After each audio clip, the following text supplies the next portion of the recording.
Kumpirmadong lehitimong Chinese Army uniforms ang mga nasamsam sa Pogo compound sa Porac, Pampanga, pero mga luma na. Marami ring dating legal na Pogo ang naging scam farm nang matanggalan ng lisensya. Nakatutok si Ivan Mayrina.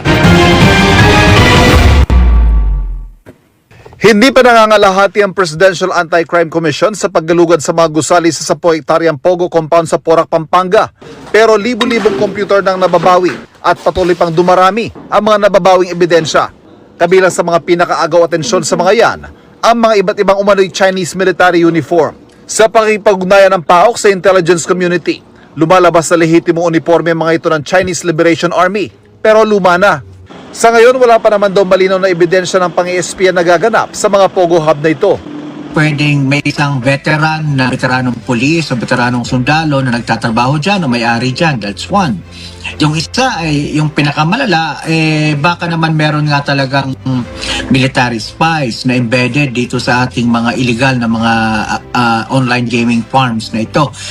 Bear in mind, these are scam farms. These are what I dub as conduits of money laundering, no? So, medyo malaking problema po ito para sa bayan natin kung mapatotohanan natin na meron nga nakapasok na mga espiya sa mga scam farms na ito.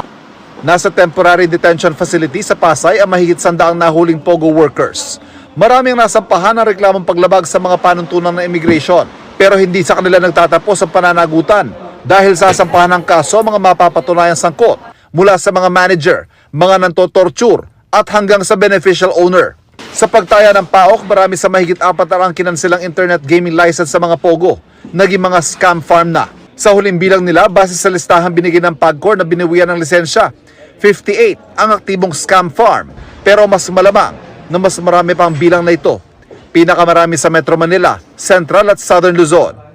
The number of scam farms that are operating out there could be anywhere between as low as 58 to as high as 402. Siguro the median number would be 300. Now, nasaan po sila? Nagkalat po sila, but they're all over the country. Pero sagot nga ba sa problema ang pagbabawal ng tuluyan sa mga Pogo? Nauna nang sinabi ng PAGCOR na tutol sila sa total ban dahil lalong mawawala ng kontrol ang gobyerno sa mga ito na hindi naman titigil at bagkus ay magiging patagulang ang operasyon. Ang PAOK sinabi ring hindi basta-basta total ban ang solusyon.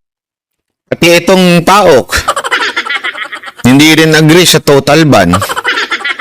Pero sila na malala na itong Pogo-Pogo na to. Hindi ko maintindihan eh.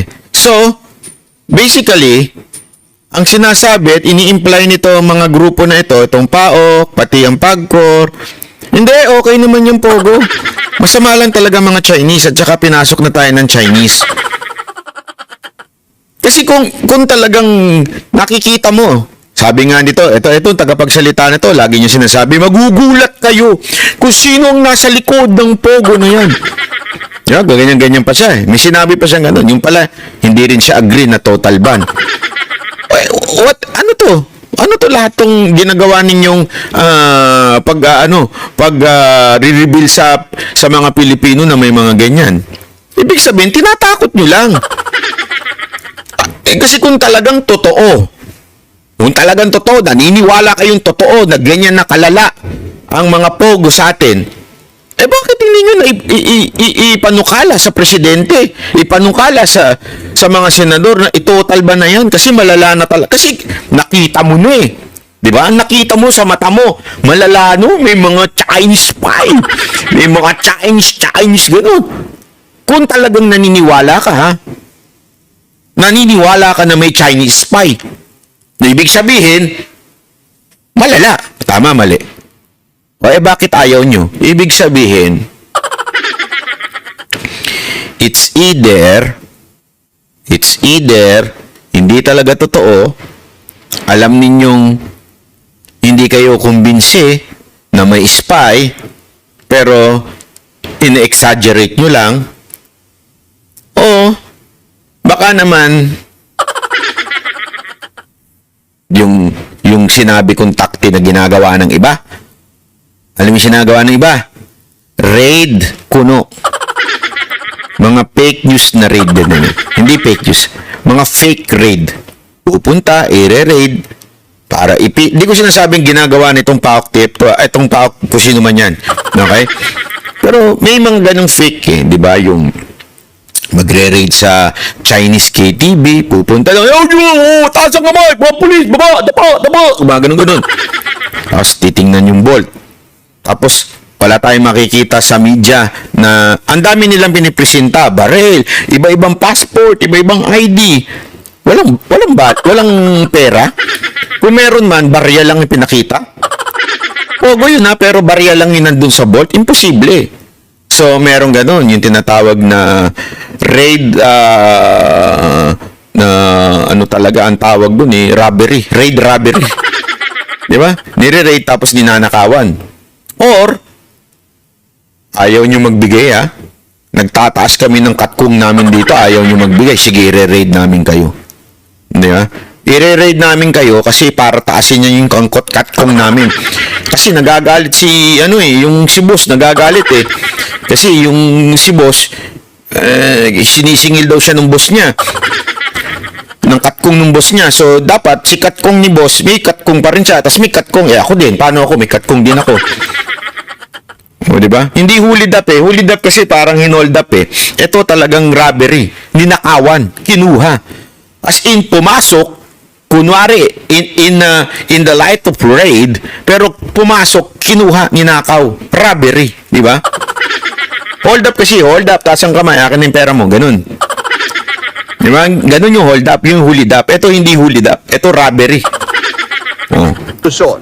Pag-iban natin, papaano natin sila mapapasara na hindi sila mag-ooperate lang under the radar? Kasi mas... Sir, simple. Kaya sila binibigyan. Alam mo, ang lusot ng mga LGU, may permit siya sa PAGCOR eh. Kaya namin, wala kaming choice kung hindi magbigay ng permit. Tama, mali. Hello? Di ba yan ang palusot ng mayor dyan sa Pampanga, pati mayor din ng Bambang? Mayroong permit eh. Totoo naman, may permit ng PAGCOR. Anong gagawin natin? O dis kailangan, bigyan din namin ng permit. Hindi naman pwedeng hindi namin bigyan ng permit. Di ba? Di ba? Naglolokohan tayo eh. Naglolokohan tayo, sir. Kung wala ng permit yan, kuwari illegal na yan, walang ano yan, walang turuan. Kasi sila eh. Kasi gano'n na nangyari ngayon eh. Turuan eh. Sila eh. Anong sinabi ni Remulla? Yung si Gob. Ang sabi niya, walang ebidensyang magkukonekta sa amin tungkol diyan. Di kami nagbibigay ng permit. Ang syudad, yung parang tumutula lagi. Ang syudad ng Cavite, hindi kami makaroon ng permit. Yan ay sa national government, which is true.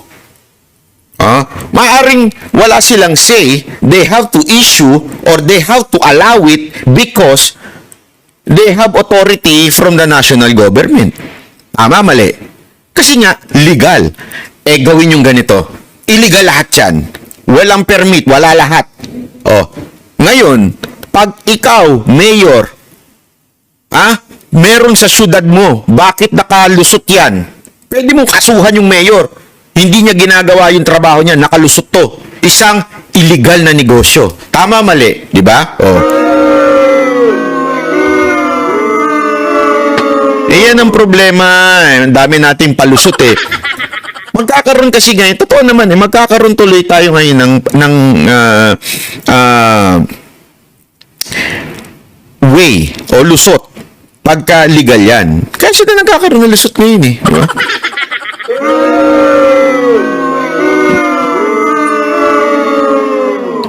Turuan sila ng turuan eh. Hindi kami nagbigay ng permit niyan, PAGCOR. Bakit may mga nangyayari? Kasi hindi namin pwede. Totoo naman eh. Hindi naman nila pwedeng pasukin yun. Yung LGU, hindi nila pwedeng pasukin yun kung may permit sila. Private, yun eh. Entity na yun. Kumpanya na yun. Private na yun. Pero pwede nilang pigilan yun kung sakasakaling illegal yan. Kasi, hindi na nila kailangan sabihin, anong negosyo to? Hindi nila alam. Di ba? Nagiging problema po sa atin yon kapag we totally ban them. Nako, wala. Tayong mekanismo kung Alam mo, paano natin sila madideport. Walang mekanismo palusot, sus. Yan ang tinatawag na pag gusto may paraan, pag ayaw, ang daming dahilan. Di ba? Ang daming yung palusot. Eh kung illegal yan, kasuhan nyo yung mga lunsod na napinapayag. Ay, simpleng-simple, katarantaduhan naman yan. Tangina, gaguhan naman tayo. Sir, halimbawa, sabungan. O kunwari, yung illegal na sabungan ha, pag illegal yun, kaya lang, illegal din kasi yan eh. Kakalusot din sila eh, kaya ang hirap eh, di ba? Wetting, yan. Pagka, hindi, kasi ang wetting, hindi naman tao-tao yun eh. Pag may isang negosyo, yan, bahay kan... Sorry.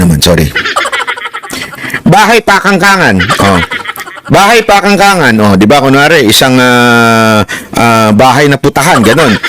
Bawal yan, di ba? Ang prostitution, bawal yan. Pero may isang bahay ng nandoon yung mga prostitution, Pwede ngayon hulihin ng ng mayor yun. O kaya, nuhuli ba ng mayor yun? Parang hindi rin, Parang humihingi lang sila, eh. Pahingi naman babae dyan, tsaka na yung hindi ko hulihin yan. Hindi, alam mo yun, sabihin, kalimbawa yun, di ba? Pagka merong, may nangyayaring hindi maganda doon, pwedeng hindi isyuhan ng mayor, pero gini-isyuhan din ng mayor, eh. Bakit sa Quezon City, daming ganyan. Sa Pasay, dami rin ganyan. Hindi ko alam paano nakakalusot yung mga yun, Diba? Isipin nyo, paano nakakalusot yung mga yun? Kala ko babawi lang kangkangan. Diba? Pero meron namang mga lugar na kung saan meron pang ang ano nga dyan, ang pilosopo nga dyan, Hindi, totoo, Ang pilosopo nga dyan, Sasabihin nila, bawal ng aquarium. Nagkaroon ng panahon na ganyan, Sa Quezon Avenue, bawal na aquarium. Nalibi aquarium, salamin, sa mamimili ka ng numero. Again, kaya ako nakakapunta dyan. Di ako nagpupunta dyan para bilang parokyano nila. Nag-show kasi kami dyan pag anniversary. Di ba? Pagpunta doon, makikita mo may mga numero-numero yun, So sabi, pagbawal na yung aquarium. Tinanggal yung aquarium, tinanggal yung salamin. Tinanggal yung salamin. Alam mo nangyari? Ganun pa rin. Nakaupo pa rin yung mga babae doon. Hindi na salamin na nakaharang. Halaman na.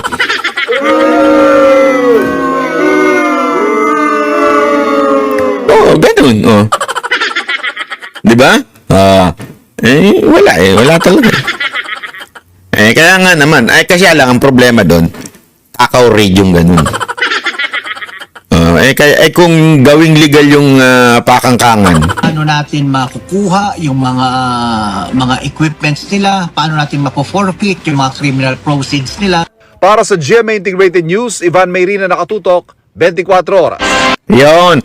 So, ako, naniniwala ako na yung mga raid sa Pogo, yung mga ano na yan, gawa-gawa nyo lang. Sorry to say, now that I know that you are not in favor, after sobra mong hinipe, sobra ninyong tinakot ang tao sa Pogo.